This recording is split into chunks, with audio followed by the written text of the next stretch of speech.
The 8th practice of training camp just wrapped up, and despite it being a walkthrough, there are multiple takeaways from today's practice. First of all, Maye has not thrown an interception in all of training camp so far.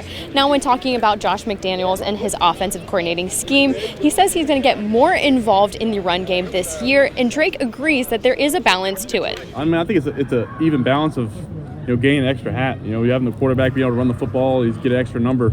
You make it 11 on 11 instead of 10 on 11. Now, on the receiving end of the ball, Efton Chism, another big character that we continue to talk about throughout training camp, the undrafted wide receiver from Eastern Washington University, has continued to make his mark on practice. Now, he was telling us after practice today that him and Mack Hollins every single day after camp decided to go through and study some plays together to get to know the Patriots scheme. Me and Mack Hollins, we study every night, so learning the playbook through him and Diggs. I think everyone's got a huge impact on me, and it's been a really cool situation just kind of be in that room. Now, speaking of Mack Hollins, he returned from off the PUP list for the very first time throughout training camp and was seen with some starting wide receivers like Stefon Diggs for the first time in training camp. Now, Christian Gonzalez is still out for this week and was likely going to return next week from an undisclosed injury, while Carlton Davis returned today for the walkthrough. Offensive tackle Morgan Moses also spoke with the media today and really touched on Will Campbell and how he's going through the ropes, learning the motions at all. And he says,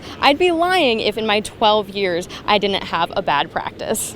It's a part of the process. We're all learning. I told him yesterday, I'd be lying if I told you in 12 years I've never had a bad practice. So, that's a part of just who Will is just eager to learn, eager to get back out there and fix things, and that's what you want from a younger guy. That's all for Fill In from Foxborough, Day 8. I'm Danielle DuBois, Boston Globe.